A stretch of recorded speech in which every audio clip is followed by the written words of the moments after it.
ஜொல்ல மட்டும்தான் கொண்டு போய் பேங்க்கில் அடமானம் வைக்கிறோம். அது எதுக்குன்னா, கொஞ்சம் வெளியே நிறையவே கடன் வாங்கியிருந்தோம். பாப்பா பிறந்தப்போ நிறையவே கடன் வாங்கியிருந்தோம். வேறு வழி இல்லை. கரெக்டாக அந்த டைமில் வந்து நம்ம அந்த லோனை கட்டுற மாதிரி தான் இருக்கும். ஸோ அதுக்காக ரிங்கு தான் இது வந்துட்டு என்னோட என்கேஜ்மெண்ட் ரிங்கு தான் இது. இது இல்லையே இல்லாமல் கம்முன்னு அப்போ வச்சுருந்தாவது வெறும் 20 ரூபாய்க்கு தான் இதை வச்சுருந்துருப்போம். இப்போ வந்துட்டு இது 55 ரூபாய்க்கு நான் வைக்க சொல்லியிருக்கேன். ஏன்னா என்கிட்ட இருக்கிற எல்லா நகையும் நான் அதிகமாக போட்ட நாட்களை விட அதிகமாக பேங்க்கில் இருக்கிற நாட்கள் தான். கிட்டத்தட்ட ரொம்பவே கஷ்டமாயிடுச்சுன்னு சொல்லி நான் என்னோட தாலி கொண்டுமே நான் அடமானம் வச்சுட்டேன். ஏன்னா இதுதாங்க நான் அடமானம் வச்சேன். என்னோடய தாலி, என்னோடய தோடு எல்லாமே.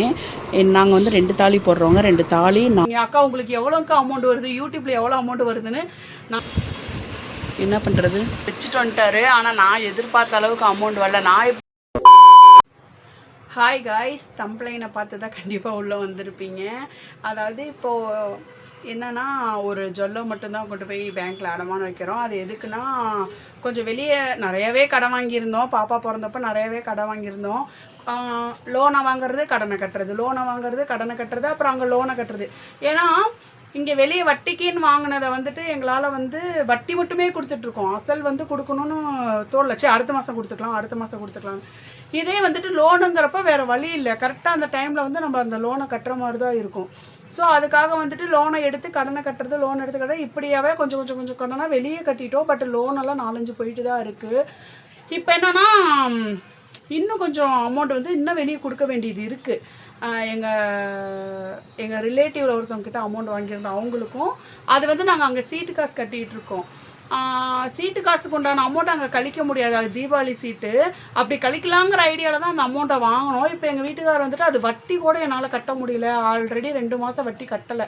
ஸோ என்னால் வட்டி கூட கட்ட முடியல. அதனால் கம்முன்னு வந்து நகையை வச்சு அமௌண்ட்டாக கட்டிடலாம் அப்படின்னு சொல்லிட்டு சொன்னார். அப்புறம் இங்கே நான் ஊருக்குள்ள ஒரு இடத்துல நான் வாங்கியிருந்தேன். பாப்பாவுக்கு மொட்டை அடித்து கடை விருந்து பண்ணும்போது அதுக்கு அமௌண்ட் பத்தலைன்னு சொல்லி கொஞ்சம் வெளியே வாங்கியிருந்தேன். ஸோ அப்போ சரி அந்த ஜொல்லை வச்சு 2மே கொடுத்துடலாம் அப்படிங்கிற மாதிரி ஒரு ஐடியா தான்.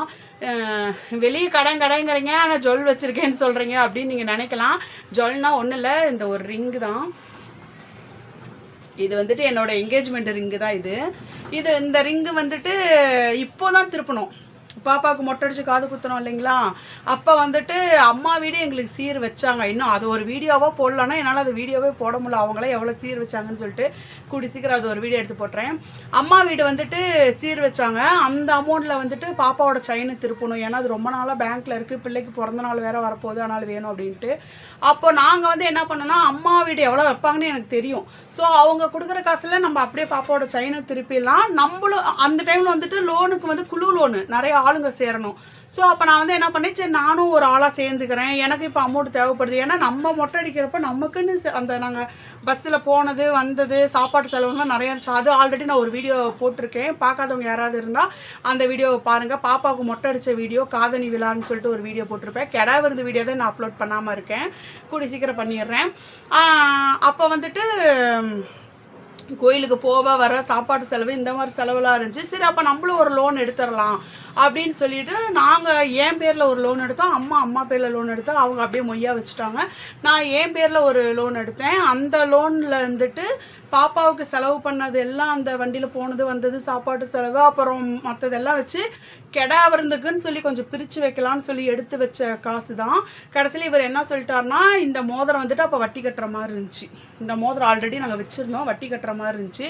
அப்போ எங்கள் வீட்டுக்காரர் என்ன சொன்னாங்கன்னா, சரி ஓகே இந்த மோதிரத்தை திருப்பிடலாம். இப்போது மறுபடியும் கெடா விருந்து வந்து ஒரு 5 நாள் கழிச்சு தான் கெடா விருந்து வச்சுருந்தோம். மறுபடியும் கூட பேங்க்கில் வச்சுக்கலாம், அது வரைக்கும் மோதிரம் வீட்லையாவது இருக்கட்டும் அப்படின்னாரு. சரி ஓகேன்னு சொல்லிட்டு போயிட்டு இருந்த அந்த நாங்கள் லோன் வாங்கின அமௌண்ட்டை எடுத்துகிட்டு போயிட்டு அப்புறம் எங்கள் அம்மாவோட வச்ச பணத்தில் பாப்பாவோட செயினை திருப்பிட்டு எங்களோட லோன் அமௌண்ட்டில் வந்துட்டு கொஞ்சம் அம்மாவோட மொய் காசை கொஞ்சம் இதில் போட்டு இந்த ரிங்கை திருப்பணும். எவ்வளோ 45 ரூபாய்க்கு எதுக்கோ வச்சுருந்தோம்னு நினைக்கிறேன். இதை திருப்பிட்டு வந்து வீட்டில் வச்சுருந்தோம். கடைசியில் கெடா விருந்துக்கு போயிட்டு இதை வச்சுட்டு வாங்க அப்படின்னு சொன்னப்போ அவர் என்ன சொன்னார்னா, 20,000த்துக்கோசரம் இது வைக்கிறதா, இது வந்துட்டு ஆக்சுவலி 1 பவுனுக்கு கொஞ்சம் மட்டும் கம்மி அந்த மாதிரி. இதுக்கு போயிட்டு இதை போய் வைக்கிறதா, வெளியே வாங்கிக்கலாம். வெளியே ஒரு 20 ரூபா இருந்தால் போதும் கெடா விருந்து செலவுக்கு. வெளியே வாங்கிக்கலான்னு சொல்லிட்டு தான் சரி வெளியே கடன் வாங்கினது. இப்போ வேறு வழியே இல்லாமல் கம்முன்னு அப்போ வச்சுருந்தாவது வெறும் 20 ரூபாய்க்கு தான் இதை வச்சுருந்துருப்போம். இப்போ வந்துட்டு இதை 55 ரூபாய்க்கு நான் வைக்க சொல்லியிருக்கேன். ஏன்னா அந்த வெளியே வாங்கின அந்த 20 ரூபாய்க்கும் எங்கள் ரிலேட்டிவில் ஒருத்தவங்க கிட்ட அமௌண்ட் வாங்கியிருக்கேன்னு சொன்ன பார்த்தீங்களா, அவங்களுக்கும் ஆல்ரெடி அவங்களுக்கு 2 மாதம் வட்டி கட்டாமல் இருக்கா. அதுக்கு அப்புறம் எல்லாத்த விட இப்போ என் மனசில் ஓடிட்டு இருக்கிறதெல்லாம் என்னன்னா, பாப்பாவோட பர்த்டே வருது. போன தடவை கொஞ்சம் நல்லா கிராண்டாகவே பண்ணணும் ஃபஸ்ட்டு பர்த்டே. இந்த 2வது பர்த்டே வந்து அந்த அளவுக்கு கிராண்டாக பண்ண வேண்டாம், சிம்பிளாக பண்ணிக்கலாம் அப்படிங்கிற மாதிரி என் மைண்டில் இருந்துச்சு. ஏன்னா பாப்பாவோட பர்த்டே முடிஞ்சுதான் கெடா விருந்து பண்ணுறதா இருந்துச்சு. சரி 2 செலவும் பண்ணிக்க வேண்டாம், பாப்பாவோட பர்த்டே இந்த தடவை சிம்பிளாக பண்ணிவிட்டு கெடா விருந்து நல்லா பத்திரிக்கையெல்லாம் அடித்து சூப்பராக பண்ணலாம். கடன் ஆனாலும் பரவாயில்ல, ஒரே ஒரு பிள்ளையை பெற்று வச்சுருக்கோம், ரொம்ப வருஷம் கழிச்சு பெற்று வச்சுருக்கோம், கடன் வாங்கி பத்திரிக்கையெல்லாம் அடித்து பண்ணலான்னு நினச்சி பண்ணோம். கடைசியில் அது திடீர்னு ஆயிடுச்சு. அது ஏன் திடீர்னு நாங்கள் அந்த மொட்டை அடித்தோங்கிறதையும் ஒரு வீடியோ அப்லோட் பண்ணியிருக்கேன். பார்க்கணுன்னு நினைக்கிறவங்க அந்த வீடியோவை போய் பாருங்கள். எனக்கு இன்னும் இந்த வீடியோவுக்கு கீழே இந்த கொடுக்குறேன் அப்படின்னு சொல்லி பண்ணுவோம்ல, அது வந்துன்னா எனக்கு அந்த லாங் வீடியோவில் அதை ஆட் பண்ண தெரில. கூடி சீக்கிரம் அதையும் நான் கற்றுக்கிறேன். இப்போ தான் ஒவ்வொன்றா கற்றுட்டு வரேன். இல்லைன்னா நான் சொல்லிடுவேன், இந்த வீடியோ கீழே அதை டேக் பண்ணுறேன், போய் பாருங்கன்னு கூட நான் சொல்லிடுவேன். ட்ரை பண்ணுறேன். இந்த வீடியோவுக்கு கீழேயோ இல்லை மேலே அந்த பெருக்கல் குறி போட்டு வரும், அந்த மாதிரி தான் பண்ண முடியுதான்னு பார்க்குறேன் முடிஞ்ச அளவுக்கு. அப்படி சொல்லிட்டு மறந்துட்டேன். பாப்பாவோட மொட்டை அடிக்கிற ஃபங்க்ஷன் பெருசாக பண்ணலாம் அப்படிங்கிறதுனால பர்த்டேவை சிம்பிளாக பண்ணலாம்னு ஆயிடுச்சு. கடைசியில் பார்த்தா மொட்டை அடிக்கிறத சிம்பிளாக பண்ணிட்டோம். அதனால் நான் என்ன சொன்னேன்னா, பெற்று வச்சிருக்கிறது ஒரே ஒரு பாப்பா, ரொம்ப வருஷம் கழித்து பிறந்திருக்கிறா. ஸோ அவளோட பிறந்தனால முடிஞ்ச அளவு ரொம்ப கிராண்டாக வேணாம், முடிஞ்ச அளவுக்கு கிராண்டாக பண்ணலாம். முடிஞ்ச அளவாவது அது கிராண்டான்னு சொல்ல முடியாது, அட்லீஸ்ட் நம்ம சொந்தக்காரங்களை கூப்பிட்டாவது கேக் வெட்டலான்னு சொல்லிட்டு சரி அதுக்கு கொஞ்சம் அமௌண்ட்டுக்கு வச்சுட்டு வாங்க, அதுக்கு எப்படியும் ஒரு 7-8 ரூபா ஆகும். ஸோ அதுக்கு வச்சுட்டு அதுக்கப்புறம் கொஞ்சம் கைக்கு அமௌண்ட் இல்லை, ஒரு 2 ரூபாவது நம்ம கையில் எதுக்காவது செலவுக்கு வேணும்ல. திடீர்னு எமர்ஜென்சி இன்றைக்கி பாருங்கள், எங்கள் வீட்டுக்காருக்கு உடம்பு சரியில்லாமல் அவர் வேலைக்கும் போகலை, ஹாஸ்பிட்டலுக்கு எங்களால் போக முடியல. அதனால சரி ஒரு 2 ரூபா எச்சா இருக்குன்னு சொல்லிட்டு ரவுண்டாக 50 ரூபா இல்லாட்டி ஒரு 55 ரூபாய்க்கு வச்சுட்டு வாங்க அப்படின்னு சொல்லியிருக்கேன். இப்போ லாஸ்ட்டாக நான் போய் பவுன் வச்சேன். இப்போ ஒரு 4-5 மாதத்துக்கு முன்னாடி பவுனை திருப்பி வச்சேன். பவுனை திருப்பி வச்சப்போ ஒரு பவுனுக்கு 63,000 கொடுத்தாங்க.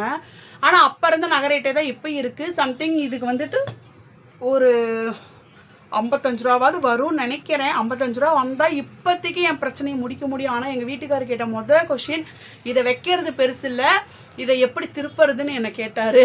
எனக்கு அதுக்கு ஆன்சரே கிடையாது. ஆனால் அப்படின்னு நம்ம பார்த்தா இது வந்துட்டு வருஷத்துக்கே நமக்கு ஒரு டைம் 55 ரூபாய்க்கு வச்சோம்னா மேக்ஸிமம் வருஷத்துக்கே ஒரு 2,500 சம்திங் அந்த மாதிரி தான் வட்டி வரும். பட் இங்கே வெளியே நம்ம கட்டுற வட்டி மாதம் 800 ரூபா கட்டுற மாதிரி இருக்குது. ஸோ அதனால் நான் என்ன சொன்னால், பரவாயில்ல நீங்கள் அது வருஷத்துக்கு ஒரு தடவை கட்டுற வட்டி தான், முடிஞ்சளவு சீக்கிரமாக திருப்பிடலாம், இப்போதைக்கு வெளியே இருக்கிற கடனை முடிச்சிடலாம். ஏன்னா எங்களுக்கு வந்துட்டு அவங்கள பார்க்கும்போதே பயமாக இருக்குது. அவங்க வட்டி கேட்க மாட்டாங்க எங்ககிட்ட, ஆனால் எங்களுக்கு வந்து மனசு உறுத்துது. நம்ம கேட்டோம், அவங்க கொடுத்தாங்க, வட்டி கொடுக்காமே போன மாதமே நான் அவங்களுக்கெல்லாம் தர வேண்டியது. போன மாதம் எங்கள் வீட்டுக்காருக்கும் உடம்பு சரியில்லை, பாப்பாவுக்கு உடம்பு சரியில்லை, 2 வீடியோவுமே இதில் அப்லோட் பண்ணியிருக்கேன் பாருங்கள். அவருக்கு இருந்த அப்படி உடம்பு செய்யாமல் ஹாஸ்பிட்டலில் வச்சு ட்ரிப்பு போட்டேன். பாப்பாவுக்கு ரொம்பவே உடம்பு முடியாமல் 2 நாளாக பெட்டில் வச்சுருந்து கிட்டத்தட்ட அவருக்கு ஒரு 7-8 ரூபா ஆயிடுச்சு. நாங்கள் அப்போ வந்துட்டு வெளியே அமௌண்ட் வாங்காமல் இவரோட சம்பளம் எனக்கு வந்த சம்பளம் அந்த மாதிரி காசு எல்லாம் பொறுக்கி போட்டு தான் பாப்பாவுக்கு எல்லாம் பண்ணணும். ஸோ அந்த டைமில் வந்துட்டு இந்த மாதிரி வட்டியெல்லாம் நாங்கள் ஸ்டாப் பண்ணிட்டோம், அடுத்த மாதம் தரோம் அப்படின்ட்டு. கடைசியில் இந்த மாதம் பார்த்தா இன்னும் பெரிய பிரச்சனை போயிட்டு இருக்குது. இந்த மாதம் எங்களால் மீண்டு வெளியவே வர முடியல, வேறு வழியே இல்லை. நகைங்கிறது எதுக்கு, ஒரு அவசரத்துக்கு தானே. இதை வந்து நம்ம போடுறத விட, ஆனால் நான் என்கிட்ட இருக்கிற எல்லா நகையும் நான் அதிகமாக போட்ட நாட்களை விட அதிகமாக பேங்க்கில் இருக்கிற நாட்கள் தான். கிட்டத்தட்ட இப்போ என்னுடைய நகையெல்லாம் ஒரு 5-6 வருஷமாகவே பேங்க்கில் தான் இருக்குது. அதுக்கப்புறம் பாப்பாவுக்கு பிறந்ததுக்கப்புறம் ரொம்பவே கஷ்டமாயிடுச்சுன்னு சொல்லி நான் என்னோட தாலி கொண்டுமே நான் அடமானம் வச்சுட்டேன். ஏன்னா இதுதாங்க நான் அடமானம் வச்சேன், என்னோடய தாலி, என்னோடய தோடு எல்லாமே. நாங்கள் வந்து 2 தாலி போடுறவங்க, 2 தாலி, 4 காயின், 2 குண்டு, அப்புறம் என்னோடய 2 செட்டு தோடு எல்லாத்தையுமே நான் அடமானம் வச்சுட்டேன். இது வந்து நான் அப்போ வீடியோ எடுத்து வச்சுருந்தேன். ஏன்னா சின்ன சின்ன பொருளாக இருக்குது, நம்ம பேங்க்கில் வைக்க போகிறோம், ஒன்று மிஸ் ஆகிட்டாலும் நம்மளால் கேட்க முடியாதுங்கிறதுக்காக நான் வீடியோ எடுத்து வச்சுட்டு எங்கள் வீட்டுக்கார்ட்ட கொடுத்தேன், கொண்டு போய் அடமானம் வைங்கன்னு சொல்லிட்டு. ஸோ அதை வந்து இந்த வீடியோவில் ஆட் பண்ணிடலாம் அப்படிங்கிறதுக்காக தான் ஆட் பண்ணேன். அதில் தோடு மட்டும் ஒரே ஒரு தடவை நான் வாங்கிக்கிட்டேன், அமௌண்ட் எச்சா இருக்குன்னு சொன்னப்போ தோடு மட்டும் வாங்கிக்கிட்டேன். அந்த டைமில் இவர் ரொம்ப கஷ்டப்படுறாரு, கடனை கட்ட முடியாமல். என்னாலேயும் வேலைக்கு போக முடியல, எனக்கு அப்போல்லாம் யூடியூப் இருக்கிறதே தெரியாது. இருக்கிறது தெரியும். ஆனால் பட் இப்படி வீடியோலாம் போடணுன்னு எனக்கு தெரியாது. ரொம்ப வட்டி கட்டவே சிரமப்படுறாரு. அதுக்கு மேலே இங்கே பாப்பாவுக்கு பால் போடுறோம், அது இது ஹாஸ்பிட்டலு பேம்பர்ஸு, ஐயோ எவ்வளோ செலவு. சரி அவரை விட நமக்கு எதுவும் முக்கியம் கிடையாது அப்படின்னு சொல்லிட்டு நான் வச்சிருந்த தாலியை கூட கழட்டி நீ அடமானத்தை வச்சு இது யாருக்காவது கட்ட முடிஞ்சா நீ கட்டி வட்டியை கொஞ்சம் குறைச்சிக்கோ அப்படிங்கிற மாதிரி நான் சொல்லிட்டேன். எனக்கு யூடியூப்லேருந்து வருமானம் வரல. இதை வந்து நான் உங்களுக்கு வேறு வீடியோவாக போடுறேன். நிறைய பேர் நினச்சிட்டு இருக்கீங்க அக்கா உங்களுக்கு எவ்வளோக்கா அமௌண்ட் வருது, யூடியூப்பில் எவ்வளோ அமௌண்ட் வருதுன்னு. நான் இன்னும் மானிட்டேஷனே ஆகலை. இதை வந்துட்டு இந்த வீடியோவில் போட்டு கொலாப்ஸ் பண்ணிக்க வேண்டாம். நான் மானிட்டேஷனை பற்றி உங்களுக்கு இன்னொரு வீடியோவில் சொல்கிறேன். இதில் வந்து ஒன்லி நாங்கள் இப்போ வந்து நகையை வைக்கிறோம், ஏன் வைக்கிறோம் இதை மட்டும்தான். சில பேர் இந்த வீடியோவில் கேட்பீங்க இதெல்லாம் எதுக்கு எங்ககிட்ட சொல்லிட்டு இருக்கு அப்படின்ட்டு. நம்ம யூடியூப்பை பொறுத்த வரைக்கும் எனக்கு வந்துட்டு நிறைய இதில் வந்து என் ஃப்ரெண்ட்ஸு ஃபேமிலி ஆள்னு சொல்லிட்டு நிறைய பேர் எனக்கு வந்து வந்துட்டாங்க. நிறையா பேர் ஐஷு சன்னு, ஐயோ பேர் வேறு சொல்லிட்டு அக்கா என் பேர்லாம் நீங்கள் சொல்லவே இல்லைன்னு சொல்லுவாங்க. பூஜா, தீபி, கண்மணி, இசை, அருண், ஜோதிகா, அப்புறம் கீர்த்தனா, ராஜேஸ்வரின்னு சொல்லிட்டு தேனு, தீபி அப்படின்ட்டு நிறையா பொண்ணுங்க இருக்காங்க. எனக்கு ஞாபகம் அந்த பிள்ளைங்கெல்லாம் சொல்லிட்டேன். மற்றபடி ஐஷு முதவே சொல்லிட்டேன்னு நினைக்கிறேன். எனக்கு தெரிஞ்ச ஞாபகம் செல்வா, எனக்கு ஞாபகம் இருக்கவங்க பேரெல்லாம் சொல்லிட்டேன். யார் பேராவது மிஸ் பண்ணியிருந்தால் சாரி மன்னிச்சிடுங்க. ஏன்னா இந்த மாதிரி எனக்கு இவங்களாம் ரொம்பவே உறவுகள். நான் வந்துட்டு பாப்பாவுக்கு உடம்பு சரியில்லாமல் இருந்தப்போ எனக்கு அமௌண்ட்டு முதற்கொண்டு ஐயோ ஹேமாவை மறந்துட்டேன். ஹேமா எனக்கு பாப்பாவுக்கு உடம்பு சரியில்லைங்கிறப்ப அமௌண்ட்டு முதற்கொண்டு எனக்கு தரேன்னு சொல்லி சொன்னாங்க. ரொம்ப அந்தளவுக்கு உறவுக்காரங்களாம் இவங்களாம் என் கூட ஆனவங்க. ஸோ என்னோடய ஃபேமிலி விஷயத்தை அவங்கக்கிட்ட ஷேர் பண்ணுறதுல எனக்கு எந்த ஒரு தப்பாகவும் தோணலை. ஸோ அதனால தான் நான் இதை ஷேர் பண்ணுறேன். இது யாராவது தப்பாக இருந்தாலும் மன்னிச்சிடுங்க. இதுக்கு மேலே எனக்கு எதுவும் பேச தெரில.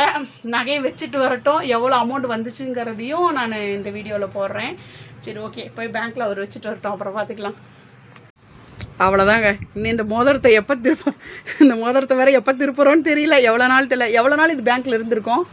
ஒரு 3-4 வருஷம் இருந்திருக்குமா? அவ்வளோ நாள் கழிச்சு இப்போ தான் திருப்பணும். திருப்பி எவ்வளோ நாள் ஆகுது? ஒரு 2 மாதம் இருக்கும். 1 மாதம் 1.5 மாதம் தான் இருக்கும். மறுபடியும் இது பேங்க்குக்கே போகுது. மறுபடியும் எப்போ வருதுன்னு தெரில. இவ்வளோ நேரம் ஆச்சா? உட்காருங்க.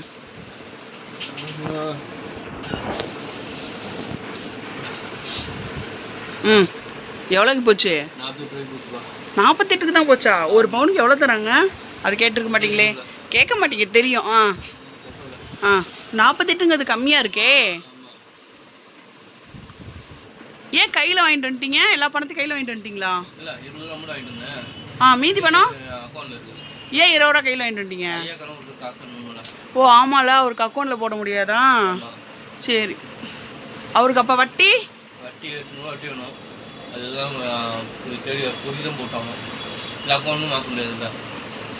இவன் அமௌண்ட்டு கொஞ்சம் எச்சா வரும்னு பார்த்தனே. இதை வச்சுக்கிட்டு இங்கேயும் அங்கேயும் கொடுத்துட்டா அப்புறம் பாப்பா பர்த்டே கொஞ்சம் பத்தாதாட்டுக்கு. என்ன பண்ணுறது காய்ஸ்? அவ்வளோதான், ஒரு அமௌண்ட் வச்சுட்டு வந்துட்டாரு. ஆனால் நான் எதிர்பார்த்த அளவுக்கு அமௌண்ட் வரல. நான் எப்படி ஒரு 55 ரூபாவது வரும்னு பார்த்தேன். கடைசியில் பார்த்தா 48 ரூபா தான் வந்திருக்கு. அதாவது என்னென்னா அது ஒரு பவுனுக்கு கொஞ்சம் தான் கம்மி.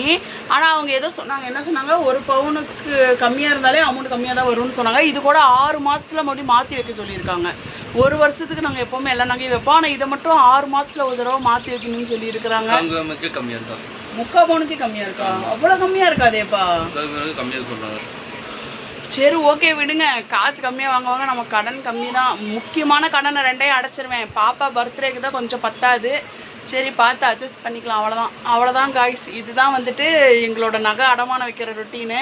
பார்ப்போம் இது இன்னும் எவ்வளோ சீக்கிரம் திருப்புவோன்னு தெரியல. அவ்வளோ சீக்கிரம் திருப்புவோம். வாங்கின காசெல்லாம் கொடுக்க வேண்டியவங்களுக்கு கொடுத்தலாம். ஏன்னா கையில் இருந்து அதை தண்ட செலவு தான் பண்ணுவோம்.